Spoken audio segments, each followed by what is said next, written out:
Good morning po mga ka-farmers. Nandito po kami ngayon sa Barang Malasiki. Ano po? At pinasyalan po ulit natin itong kay Kagawad. Anong pangalan niyo, Kagawad? Cesar. Kagawad Cesar. Ano po? Ito po yung binlag natin nung nakaraan. At ngayon po ay naka-ready na po para ma-harvest.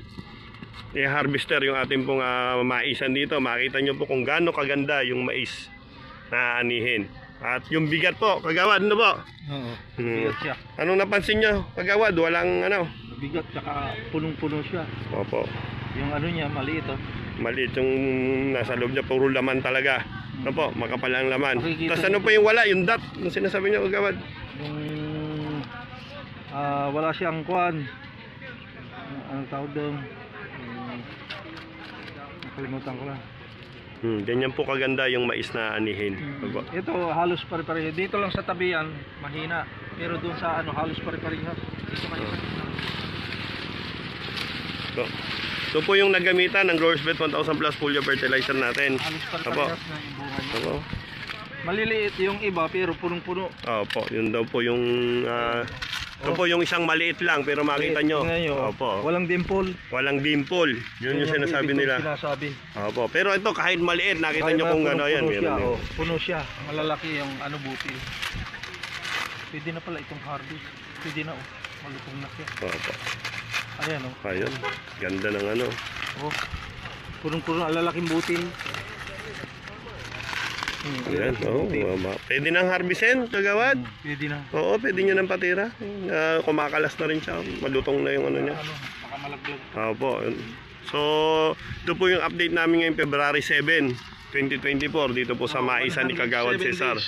107 days daw po itong mais niya na ito. Ilang hektarya po ito? Ilang square meter po? Kalahati. Kalahati lang po ito. Kalahating square meter. Ano po? At ito po ay nakatipid siya sa paggamit niya ng abono daw dahil daw po at triple 40 na saka yung pang nitrogen natin na 4600 yun lang daw po ginamit niya. Hindi na siya nag top dress. Folio fertilizer na natin ang nag-supply. Ito po, Patubigan lang. hindi naman natin sinasabi na huwag silang gumamit ng folio fertilizer ng abono, pero yun nga po, malaki ang matitipid natin sa paggamit ng abono. Tatlong patubigan lang. 3 beses lang daw po itong pinatubigan yung folio fertilizer na natin ang nag-supply. Opo, at ganoon din po dun sa ating mga kasama na ka-farmers dito, tuloy-tuloy na po na mag-aani. Nandito po yung mga ka-farmers natin. Opo.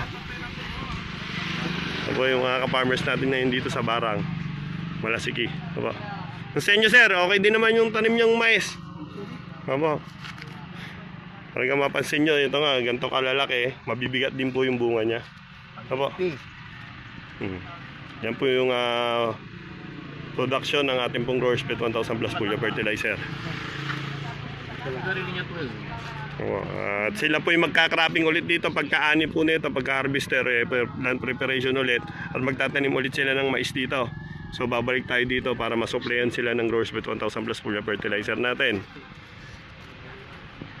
So ngayon po ay Alin niya ng 15 row. ano yung ito po ngayon po ay February 7, 2024. Nasa alas 11, mag-aalas 11 na po ng tanghali. No po. Tuloy-tuloy yung paggamit ng Growers Bet 1000 Plus Folio Fertilizer dito sa lugar na ito. At siguro gagawin na nating distributor tun si Kagawad para lahat ng mga kasama niya dito sa kanya nakukuha. Opo. So ito po yung update namin. Erickson Sanchez po, Marketing Director. Kasama po natin yung si Charlie Tuldeponso, Jari Aquino. Opo, para po sa update dito sa Barang Malasiki.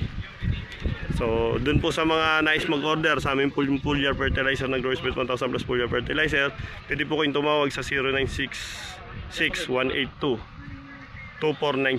0966-182-2490. So maraming salamat po, Kagawad. Opo. Ano na lang, buyer niyo. Opo. Magkano ng Mga buyer daw natin na interesado, meron pong maraming hina-harvest na mais dito na napakagaganda. Opo, makikinis at mabibigat. wet or dry? Opo, tawag lang po kayo para po sa mga buyer natin ng mais dyan. Opo. Maraming salamat po.